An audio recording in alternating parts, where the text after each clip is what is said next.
Subscribe to the audio mastering channel where we always provide accurate information about music mastering. Absolutely. Today we're taking a deep dive into 10 common mastering mistakes. Oh, yeah. Subtle errors that can make a great mix fall short of its full potential. Right. Imagine you've put your heart and soul into a track. The mix is sounding fantastic, but then mastering is where it can all go wrong. It really is a crucial stage. What are some of those pitfalls we should be looking out for? That's right. Mastering is the final polish. Yeah. The crucial step that prepares a track for release, but surprisingly, even small mistakes in mastering can have a big impact on the final product. Wow. One of the most common pitfalls is the temptation to push the loudness too far. Okay, so mistake number one is excessive loudness. I think a lot of us have been there wanting to make our tracks blast out of the speakers, but you're saying that can backfire. It can. How so? Well, think about it this way. When you push the loudness too far, you end up squashing the dynamic range of the track. This means the difference between the loudest and quietest blocks of the song is reduced. Everything starts to sound flat and lifeless, and we lose that sense of movement and excitement. So it's not just about making it loud, it's about finding the right balance between loudness and dynamics. Precisely, and to make matters worse, excessive loudness can introduce distortion, particularly a subtle but nasty type called intersample clipping distortion. This happens when the digital signal exceeds the maximum level a system can handle. Right.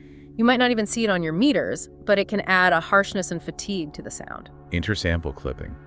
That sounds like something we definitely want to avoid. So how do we find that sweet spot, that optimal loudness? It's a combination of understanding loudness standards, using the right metering tools, and critically listening to your masters on different playback systems. You want to aim for a competitive loudness level without sacrificing the dynamic range and clarity of the mix. Makes a lot of sense.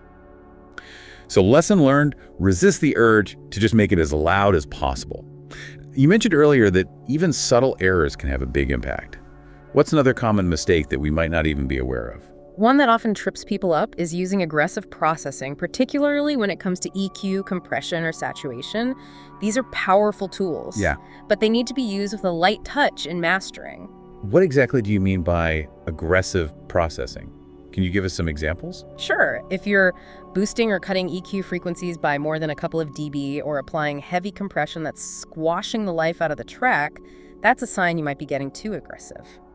Remember, mastering is about subtle enhancements, not drastic changes. So if a track needs a major overhaul at the mastering stage, that's a sign that something might have gone wrong earlier in the process. Exactly. If you find yourself needing to make extreme EQ adjustments or heavy compression in mastering, it's usually a sign that the mix itself needs more attention. Mastering can enhance a good mix, but it can't fix fundamental problems. Okay, so mistake number two is aggressive processing.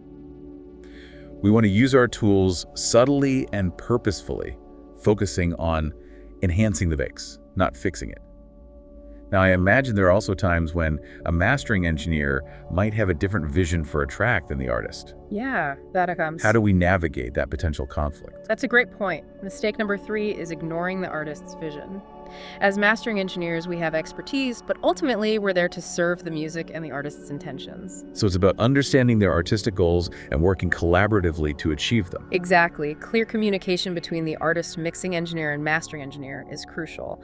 Mastering should enhance the artist's vision, not impose our own personal preferences. I like to think of it like being an expert chef brought in to refine a dish. Oh, yeah. Either to elevate the flavors, not completely change the recipe. That's a great analogy. Now let's move on to a mistake that might surprise some people, making the master excessively wide. While a wide stereo image can sound immersive, there are technical limits to how far we can push it. Why is that? I mean, a wider stereo image usually sounds more impressive, right? That's true, but we need to consider how the music will be played back. Think about vinyl records. If the stereo image is too wide, the needle can literally jump out of the groove. Wow. And then there are mono playback systems. Any information pushed to the extreme sides will simply disappear. So the compatibility issue. How wide is too wide? Are there any guidelines for achieving a balanced stereo image? A good rule of thumb is to keep frequencies below 135 Hz in mono. That helps ensure compatibility across different playback systems. For frequencies above that subtle stereo widening is often enough to create a sense of space without causing compatibility issues. Okay, so mistake number 4 is making the master excessively wide. We want a wide and spacious sound, but we also need to consider mono compatibility. What about compression in mastering? Isn't some compression always a good thing? That's a common misconception. Mistake. Number 5 is applying unneeded compression. You see, many modern mixes are already heavily compressed during the mixing stage. Adding more compression in mastering can actually be detrimental, squeezing the life out of the track and making it sound lifeless. So it's like over-seasoning a dish. A little salt can enhance the flavor, but too much just ruins it. How do we know when compression is truly necessary in mastering? The key is to listen critically to the mix before applying any processing.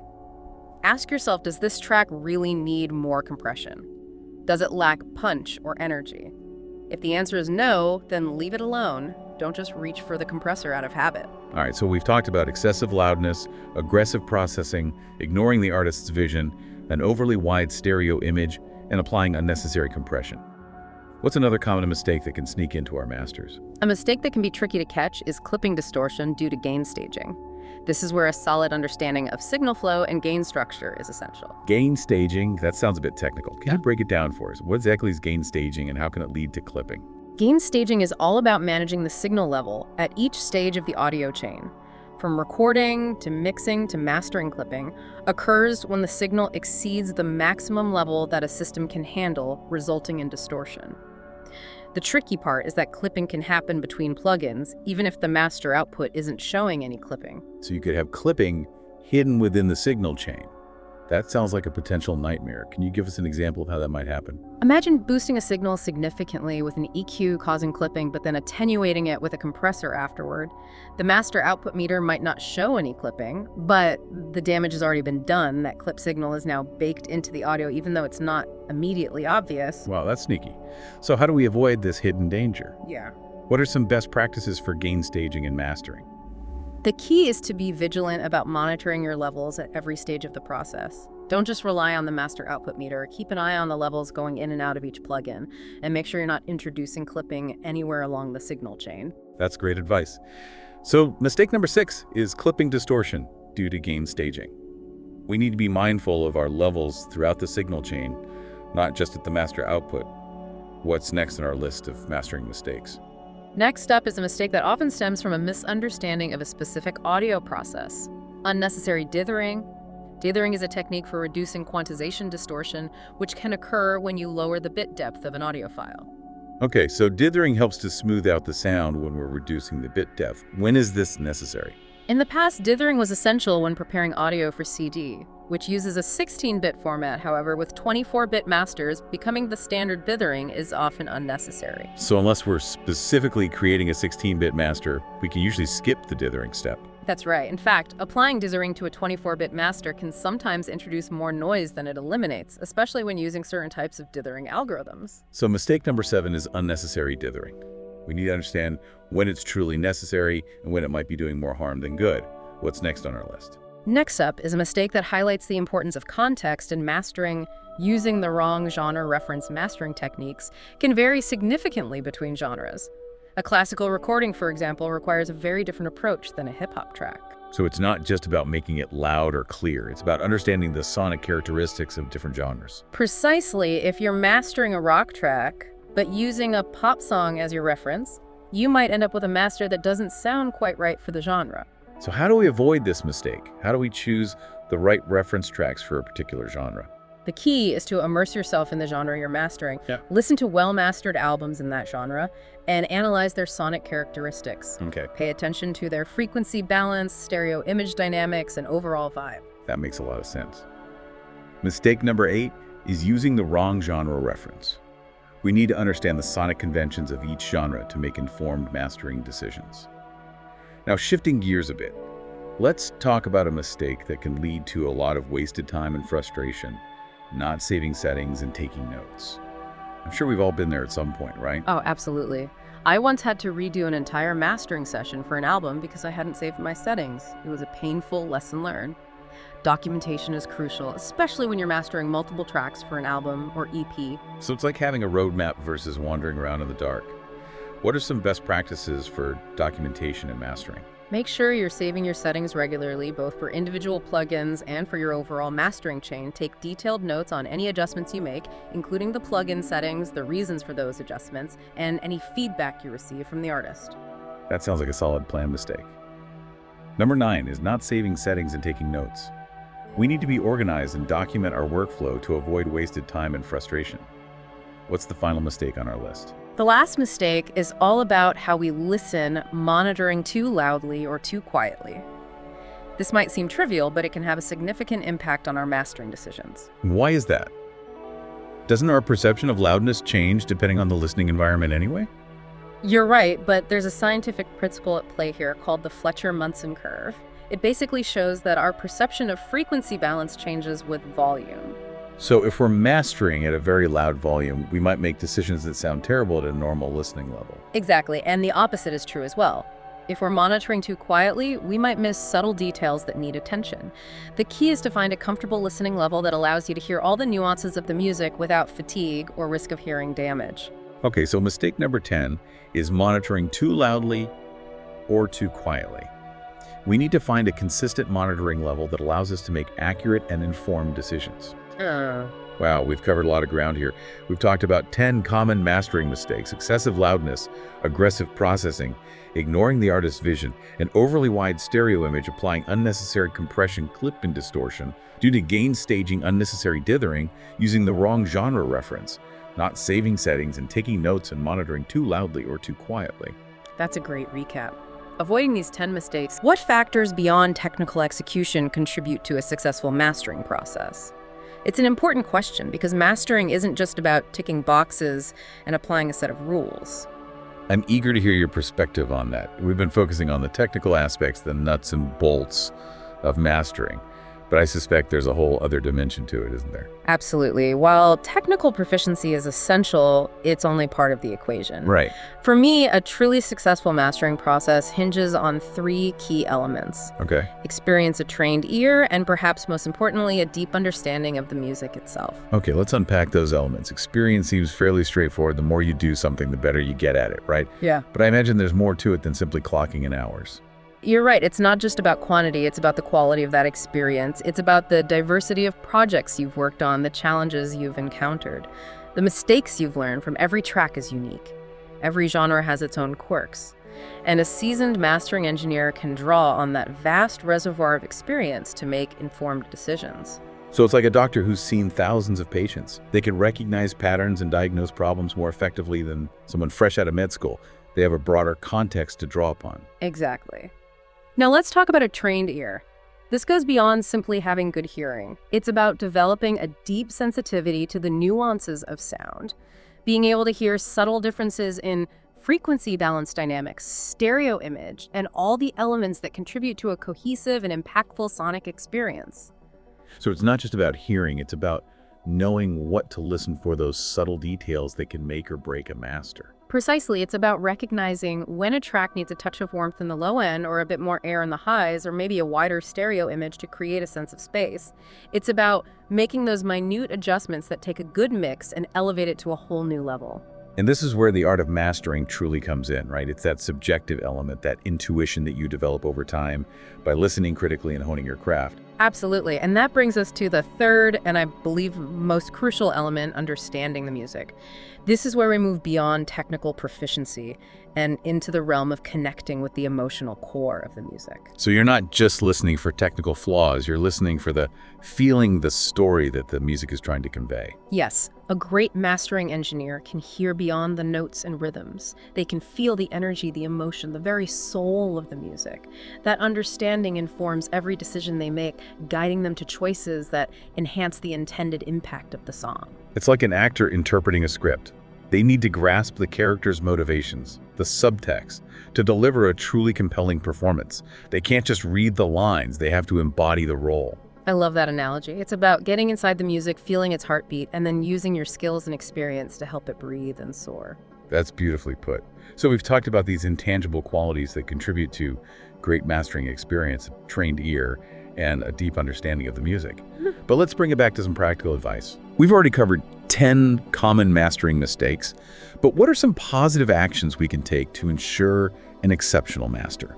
That's a great question. Let's revisit those 10 mistakes and reframe them as positive goals, for example. Instead of just avoiding excessive loudness, we should strive for Optimal dynamic range. Yes. Finding that sweet spot where the music has both impact and energy, but also breathes and retains its natural dynamics. Exactly. Instead of aggressive processing, we want Subtle and purposeful enhancements. Every EQ adjustment, every touch of compression should serve a specific purpose, always aiming to enhance the clarity, balance, and emotional impact of the mix. precisely. And instead of ignoring the artist's vision, we prioritize. Collaboration and communication. It's about understanding the artist's intentions and working together to achieve their sonic goals. A great mastery engineer is a partner in the creative process. Absolutely. And how about excessive stereo width? What's the positive counterpart to that mistake? Balanced and compatible stereo imaging. We want a stereo image that sounds wide and spacious, but also translates well across different playback systems, from vinyl to earbuds to mono speakers. Excellent. And instead of applying unneeded compression, we should focus on Preserving the natural dynamics of the mix, we want to enhance the punch and impact, but not at the expense of the music's natural ebb and flow.